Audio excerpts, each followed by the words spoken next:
웃을 때 언뜻 보이는 금리는 부의 상징. 천만의 말씀, 만만의 콩떡. 그건 그야말로 시대에 뒤떨어진 구닥다리 생각인데 이제는 구별하기 힘들 정도로 자연치와 흡사한 임플란트가 보편화되고 있기 때문이다.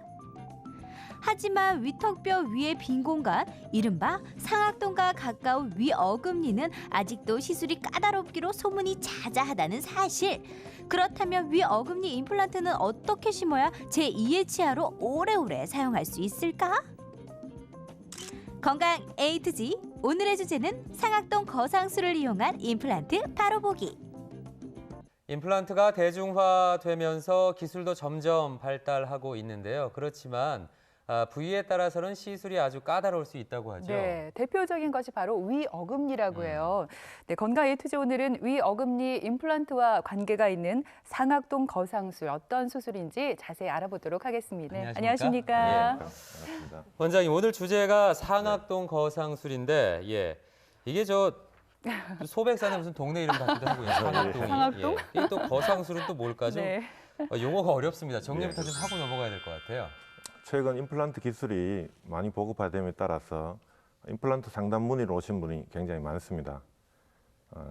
연세가 많이 드신 분이라든가 이가 없어진 지 오래되신 분들은 임플란트 하기에 뼈가 부족할 만큼 뼈가 없어지는 경우가 많은데요. 네. 그런 경우에 상악동 거상술을 해야지만 임플란트를 하실 수가 있게 됩니다. 예.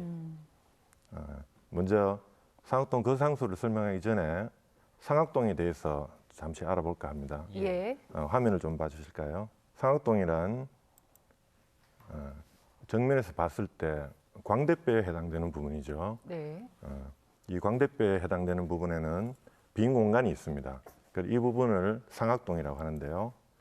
옆면에서 보면은 이가 빠진 지가 오래되거나 부분 틀니를 오래 사용하신 경우에는 상악동 아랫부분에 뼈가 많이 없어져서 정상적으로 임플란트를 할 수가 없게 됩니다. 예. 이런 경우에 우측 그림과 같이 정상적으로 임플란트를 할 수 있도록 뼈를 이식해서 임플란트 진행을 원활하게 할 수 있도록 하는 것이 상악동 거상술이 되겠습니다. 우리 그 얼굴 안쪽에 동굴처럼 빈 공간이 있는데 이게 상악동이군요. 네, 그렇군요. 그렇습니다. 그렇다면 이 상악동 거상술은 어떤 경우에 하는 수술이고 어떤 방법으로 이루어질까요? 오해와 진실을 통해서 하나하나 자세히 알아보겠습니다. 자고로 기름진 땅에서 자란 나무가 튼튼하게 뿌리를 내리는 법이요. 평평하고 너른 반석 위에 지은 집이 오래가는 법. 결국 기본이 중요하다는 뜻인데 임플란트 시술 역시 마찬가지. 자연치아의 기능을 완벽하게 대신하기 위해선 임플란트를 심을 잇몸뼈의 역할이 중요한 것. 그렇다면 상악동에 가까이 있는 위 어금니는 어떻게 해야 하나 긴가민가 오락가락 하는데 왜냐하면 위턱뼈 위에 상악동은 텅텅 비어있는 공간이기 때문. 이럴 땐 없는 뼈를 이식해서라도 임플란트를 해야 하는 걸까? 아니면 뼈 이식 과정 없이도 무사히 시술을 마칠 수 있는 걸까? 이것이 바로 오해와 진실 첫 번째 질문. 자, 생각이 정리되셨나요? 여러분의 답변이 궁금합니다.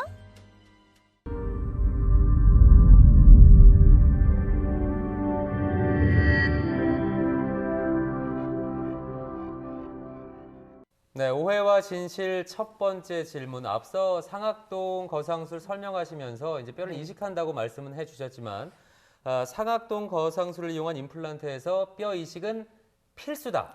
반드시 해야 네. 한다. 이게 이제 첫 번째 질문이에요. 두 분은 어떻게 생각하시나요? 글쎄요, 일단 뭐 용어 자체가 생소합니다. 제가 청학동 훈장님은 들어봐서도 상악동 거상술은 처음 들어보는데 일단은 뭐 상악동 자체가 위턱뼈 위에 빈 공간 이쪽 부분이라고 하니까 일단 제가 맞는 말이라고 한번 가보겠습니다. 예. 일단 임플란트는 빈 공간이기 때문에 심을 구석이 없잖아요. 그래서 뼈를 이식해 줘야 되는 게 맞다는 말이죠. 뼈를 이식해야 한다. 그렇죠. 예. 네. 네. 저도 아까 왜 자신이 없어요, 이렇게 사람이?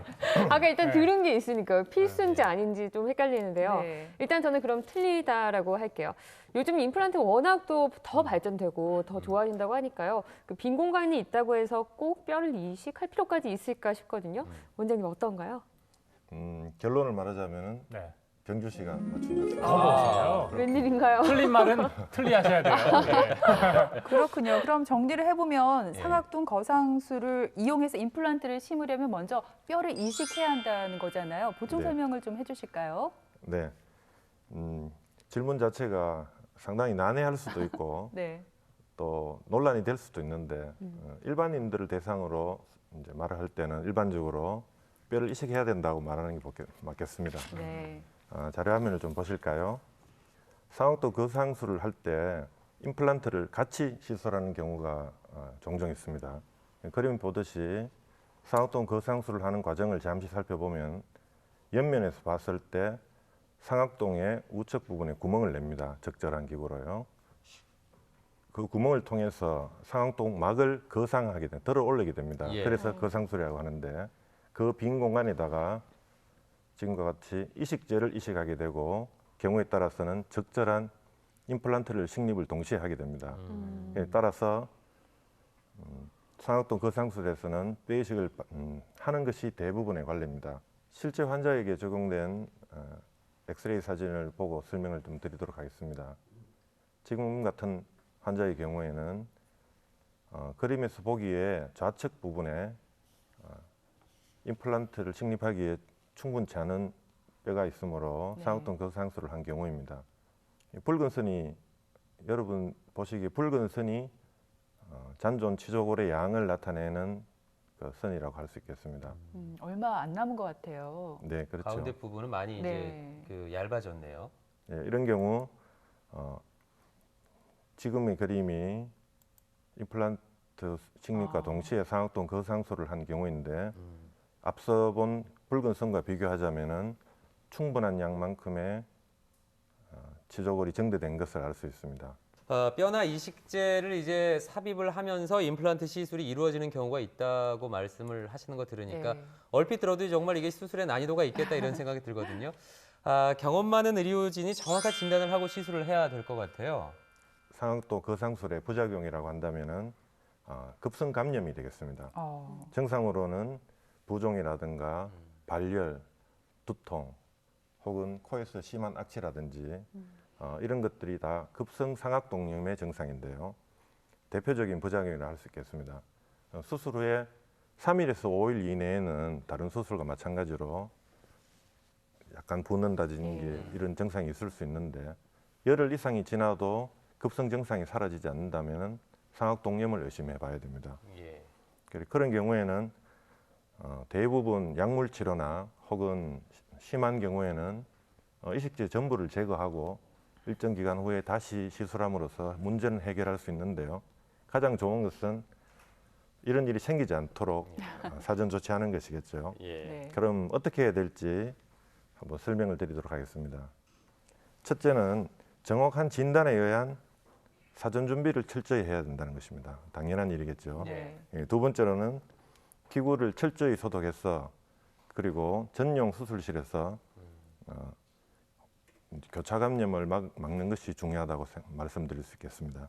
세 번째로는 수술 후에 따르는 주의사항을 철저히 이행해야 된다는 것입니다.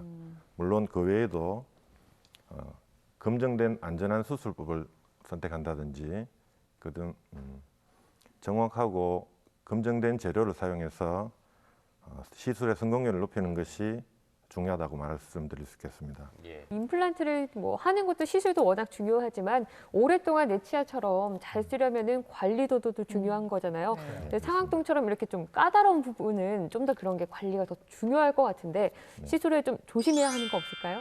네, 앞서 말씀드린 바와 같이 수술 후에 주의사항을 잘 이행하는 것이 무엇보다도 중요합니다. 예. 첫째로는 수술 후에 코를 세게 풀지 말아야 된다는 겁니다. 2주간 동안. 감기 걸리면 안 되겠어요. 네, 말씀드릴 건데 말씀을 하셨네요. 네. 코를 세게 풀 경우에 그 압력이 아까 말씀드린 바와 같이 코와 상악동이 연결돼 있기 때문에 그 압력으로 인해 이식제가 흩어질 수 있는 예. 염려가 있습니다. 물론 마찬가지로 비행기를 탄다든지 아주 높은 놀이기구를 탄다든지 하는 경우에도 기압으로 인해서 예. 압력이 변화 오기 때문에 역시 주의하셔야 될 사항이고요. 예. 두 번째는 과격한 운동을 삼가셔야 됩니다. 산악자전거라든지 그런 경우에도 머리가 흔들리기 때문에 역시 이식제가 흩어질 염려가 있는 것이겠죠. 네.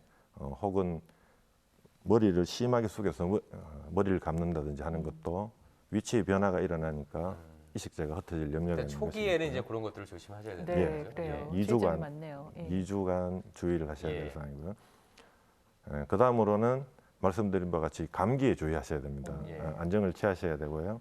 감기에 걸려서 이제 재채기를 하거나 할 경우에는 역시 마찬가지로 이식제가 흩어질 염려가 있습니다. 이런 경우에는 입을 벌리고 참을 수 없는 게 입을 벌리고 재채기를 한다든지 입으로. 그렇게 해서 압력 변화를 이제 최소화할 수 있도록 예. 하는 요령이 필요하겠고요. 예.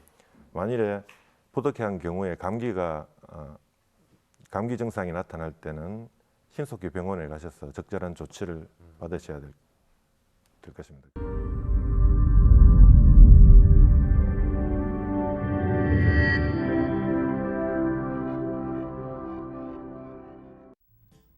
단언컨대 임플란트는 상실된 자연 치아를 대신하는 가장 좋은 치료 방법. 하지만 일반적인 치료에 비해 그 과정이 길고 복잡한 게 사실. 특히 상악동 들어 올리랴, 뼈 이식하랴 여러 가지로 시술 방법이 까다로운 상악동 거상술 임플란트는 두 말하면 잔소리요, 세 말하면 헛소리. 사정이 이렇다 보니 심신이 미약한 만성질환자 중엔 시술을 꺼리는 사람들도 있다는데. 그렇다면 오해와 진실 두 번째 질문. 골밀도가 낮아 뼈의 강도가 떨어지는 골다공증 환자는 뼈 이식까지 해야 하는 상악동 거상술 임플란트를 할 수 있을까 없을까? 오, 기대하시라 개봉박두. 정답이 곧 밝혀집니다. 네, 오해와 진실 이제 두 번째 질문입니다. 골다공증 환자는 상악동 거상술 임플란트를 피해야 한다. 과연 이 말이 맞는 말일까요? 틀린 말일까요? 두 분 의견 한번 들어보죠. 저는 틀리다로 할게요. 왜냐하면 일단 뼈가 약한 골다공증 환자들이기 때문에 불가능할 거라고 생각하지만 이 임플란트라는 게 치과의학의 어떤 혁명이다 이렇게 불리고 있잖아요. 믿겠습니다. 저는 임플란트를 믿겠어요. 유진 씨 혁명도 잘못하면 역적으로 몰릴 수 있는 거 아시죠? 네. 믿어보세요. 혁명이라도 아무리 그래도 골다공증 환자한테 임플란트는 좀 심한 것 같아요. 그래서 다른 건 떠나서 골다공증 환자만은 임플란트는 피해야 된다. 저는 이렇게 생각합니다. 글쎄요. 누가 가능할 것 맞나요? 같은데. 네. 원장님 정답은요? 이번에는 유진 씨가 맞춘 건가요? 아, 그럼요. 구멍이 가능하다니까요. 날 예. 것 같은데. 아니죠. 어제 제 생각에도 네. 뼈가 약한 골다공증 환자, 이게 뼈에 이식한다고 아까 예. 말씀을 해주셨으니까 환자나 고혈압, 당뇨 같이 이제 약을 계속 드시는 분들, 전신 질환 이런 분들은 상악동 거상술이 아까 좀 아주 까다로운 수술이라고 말씀해 주셔서 네. 좀 피해야 되는 게 아닌가 이런 생각이 드는데 그렇지는 않은가 봐요. 네, 전신질환과 임플란트 시술에 대해서 부연 설명을 좀 드리자면요. 최근에는 노령화 시대를 맞아서 삶의 질을 추구하고 행복한 삶을 영위하기 위해서 음식 섭취를 잘 하는 것은 모든 사람의 염원입니다. 그렇죠. 예. 예, 고령화해가면서 한두 가지 질환이 없는 경우가 사실은 없다고 봐야 온당한 이야기겠죠. 이런 경우 지레짐작으로 임플란트 시술이 불가할 것이다 이렇게 생각해서 먹는 즐거움을 포기하는 경우가 허다하다고 하겠습니다. 네. 물론 여러 질병과 관련해서 임플란트 시술할 경우에 여러 가지 주의사항이나 아셔야 될 부분이 있습니다. 대표적인 만성질환이라면 고혈압, 당뇨, 뇌경색이라든가 이런 심장질환, 골다공증, 갑상선 질환 이런 경우가 있겠는데요. 고혈압 환자의 경우에는 수술 시 사용하는 국소마취제라든가 이런 경우에 혈압을 상승하는 성분이 들어있기 때문에 수술 시 혈관 수축제가 들어있지 않은 국소마취제를 사용한다든지 또 고혈압이나 혈액 용해제를 드시고 있는 분들은 수술 후에 지혈이 잘 되지 않는 경우가 있습니다. 네. 그럴 경우에는 지혈제 주사를 준비해 놓는다든지 또 혹은 당뇨 환자분 같은 경우에는 저혈당 쇼크에 대비한 정맥 주사 준비라든가 또 각종 질환이 있으신 분들은 수술 시에 갑자기 생길지 모르는 생체 징후 변화에 대해서 모니터링할 수 있는 모니터라든지 기타 응급 상황에 발생할 수 있는 준비를 철저히 하고 특히나 약한 뼈에는 그 약한 뼈에 시술 가능한 특수한 임플란트를 선택해서 따로 있군요, 그런 게. 네, 예. 할 수 있도록 준비를 해두는 것이 필요하다고 할 수 있겠습니다. 골다공증 이야기를 하셨는데요. 그 골다공증 외에도 여러 가지 그 질환으로 인한 약물을 복용 시 임플란트 시술에 영향을 미치는 것들을 생각해 볼 수 있는데요. 대표적으로 고혈압 약물 중에서는 뼈의 생성을 방해하는 그런 성분이 있는 약물이 있을 수 있고요. 예. 네. 또 일부 골다공증 치료약에서 임플란트 시술에 골결합을 방해하는 그런 특수한 약제가 있을 수 있기 때문에 그런 경우에는 사전 복용하고 있는 환자분과 충분한 사전 조사 후에 담당 내과 선생님과 상의 후 지장이 없는 대체 약물로 처방받으신 후 시술하면 안전하다고 할 수 있겠습니다. 정말 임플란트 기술이 나날이 발전하고 있다는 것을 느낄 수가 있는데 그래도 저는 아직 극복하지 못한 게 있어요. 뭔데요? 치과 공포증이요. 누구나 다 갖고 있는 것 그래요. 같아요. 예. 소리만 들어도 무섭고요. 예. 주변에 보더라도 이런 공포증 때문에 치료 시기를 놓치는 분들이 많은데 이런 분들을 위한 수술이 또 있잖아요. 수면 마취 임플란트. 네. 그렇다면 이 상악동 거상술도 수면 마취 임플란트가 가능한 건가요?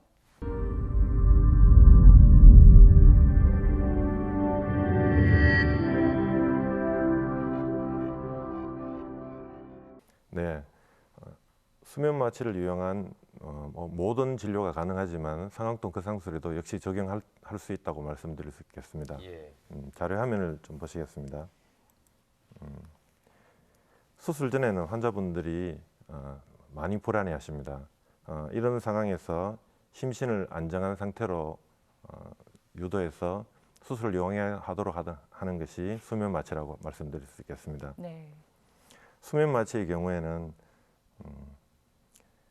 대개 환자들이 하시는 말씀이 있습니다. 원장님, 저 잠이 잘 안 와요. 이렇게 말씀드리는 경우 있는데 예. 빨리 좀 재워주세요. 이렇게 말씀드리는데 대개 그런 경우에는 이미 수술이 끝난 경우가 많습니다. 아, 그래요? 그럼 눈 깜짝할 사이에 수술이 끝난다는 말씀이시죠? 네, 본인이 그 가수면 상태를 의식하고 있지 못하는 아. 말씀입니다. 그러니까 이미 회복기에 들어왔을 때 예. 이제 그런 말씀을 정신이 하게 되는 나갔었던 거죠. 것조차 이제 모르고 네. 끝났다는 얘기죠. 예, 알겠습니다. 네, 그렇군요. 수면 마취라고 일반적으로 말씀드리는 것은 두 가지로 나눌 수 있습니다. 우리가 일반적으로 말하는 수면 마취와 전신 마취. 기존에는 주로 전신 마취를 이제 수면 마취라고 하고 있는데 이 두 부분에서 큰 차이라면은 전신 마취는 주로 가스로 마취해서 깊은 무의식 상태로 이끌고 주로는 기관진의 삽입에 의한 인공호흡기에 의존하게 됩니다. 이런 경우는 치료 범위가 넓거나 장시간 수술해야 되는 경우에 이용할 수 있고요. 왼쪽처럼 수면 마취라 하면은 일반적으로는 자기가 스스로 자가 호흡을 유지하면서 가수면 상태를 유도하는 것이기 때문에 치료 범위가 좁고 단시간에 수술이 가능한 경우에는 이 수면 마취를 이용하게 됩니다. 나 이제 그만 집에 갈란다. 그래 김대리 박대리 잘가. 맛있는 게 뭐. 집밥이 최고지 뭐. 가자. 내가 배고프다. 밥도 빨리. 아니 그게 그 잠깐만. 설마 지금 밥 지금 안 차려놓고 지금 앉아 있고 하는 거 아니겠지? 맞다 밥 안 했다. 하루 종일 빈둥빈둥 쳐자고 누워 자면서 그래. 아직까지 밥도 안 차려놓고 있단 말이가 지금. 사실은 그게 사실 뭐 사실 말도 안 되는 소리야 완전히 진짜. 잠깐만. 아니 표정은 또 그게 뭐고? 하루 종일 힘들게 일하고 온 사람 앞에서 갔다 오면 이게 방실방실 이렇게 웃어주지도 못할 망정 이 표정이 막 나무 토막같이 와 이러노 이거. 아니 그게 아니고 아니 뭐가 있노? 잠깐만 이거 한 사람 더 있잖아 이거 방구들 귀신. 언니 왔어요. 어머나 집에 있었네요. 아니 언니가 오자마자 그렇게 버럭 화를 내갖고 내가 무서워가지고. 내가 화를 안 내게 생겼나 지금? 집에서 노는 사람이 지금 둘이나 뒹굴뒹굴하고 앉았는데 아직까지 저녁밥을 안 차려놓는 게 그게 말이나 되나고요? 아니 오빠가 몸이 좀 안 좋아가지고. 뭐? 안 좋아? 아 그래 하루 종일 일하고 온 사람은 안 아프고 그래 집에서 뒹굴뒹굴 노는 사람만 아픈갑지. 아 자기야 내가 있잖아 야, 이가 안 좋다 했잖아 계속 저번 이가 안 좋다고 그래갖고 지금 썩은 표정하고 계속 극하고 앉았나? 끼고 있네 진짜. 이가 안 좋은 거하고 밥하고 무슨 상관인데? 내일 수면 임플란트 그거 할 거거든. 근데 그걸 있잖아 하려고 하면 그 밥을 안 먹어야 된단다. 그 유식한 말로 금식. 아 그래 당신 수면 임플란트 금식 때문에 나도 금식했는데 이 말이가 지금 죽으려고 진짜. 선배야 네가 얘기해봐라. TBC 썰을 기다려주신 여러분 다시 한번 감사드립니다. 지금부터 수면 임플란트 시술 전에 금식을 해야 한다, 하지 않아도 된다 하는 썰을 풀어보도록 하겠습니다. 이용희 씨 얼마 전에 맹장염 수술했습니까 안 했습니까? 했어 왜? 맹장염 수술하기 전에 금식했어요 안 했어요? 했죠. 그렇습니다. 수면 임플란트도 금식을 하는 건 기본입니다. 기본 아시겠습니까? 사람이 진짜 비교할 걸 비교해야지. 그건 수술이고 이거는 시술 아닙니까? 이용희 씨 왜요? 지금 당신은 수면 임플란트를 아주 얕잡아보는 위험한 발언을 하고 있습니다. 말도 안 소리하고 잡수네 진짜. 자 결론 짓겠습니다. 이 강석구 씨 있죠? 수면 임플란트 그 금식을 위해서 어쩌고저쩌고 하면서 밥하기 싫어가지고 이 가는 겁니다 이 지금. 사람이 밥을 하기 내가 고작 밥을 하기 싫어서.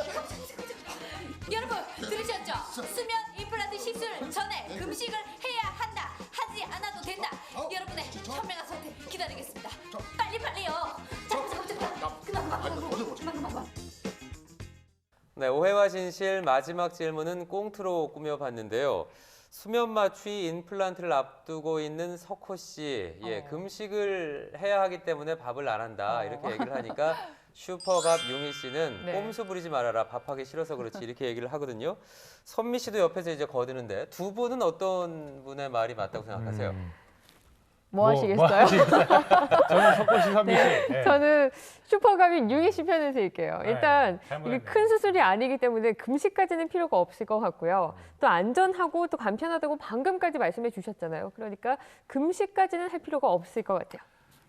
저는 일단 석고 씨와 선미 씨의 편을 제가 들어드리겠습니다. 일단 저희가 간단하게 수면 마취하면은 내시경이잖아요.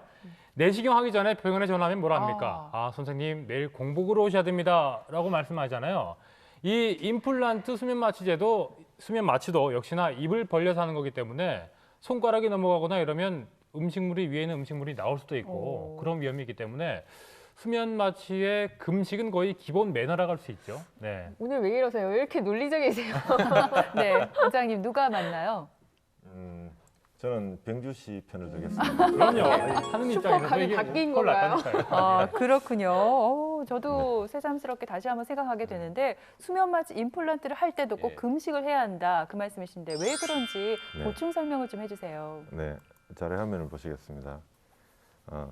수면 마취를 위해서는 금식뿐만 아니라 마취를 위한 사전 검사를 몇 가지 하게 되는데요. 네. 특이 체질이라든지 특히 천식이나 기관지 계통에 문제가 있다든지 고혈압, 당뇨, 기타 이런 질환에 대해서는 필요한 경우 관련 전문의와 충분한 상의 후에 시술을 결정하시는 것이 좋겠습니다.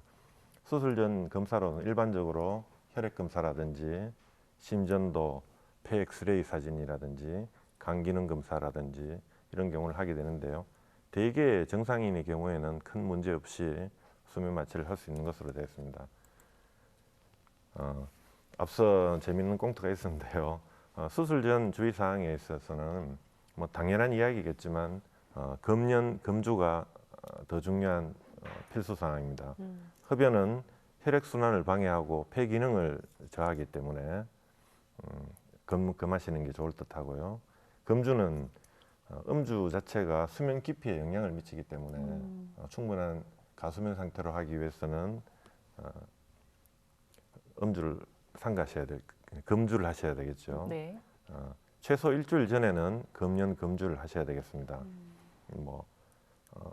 두 분이 말씀하셨지만 당연한 이야기인데요.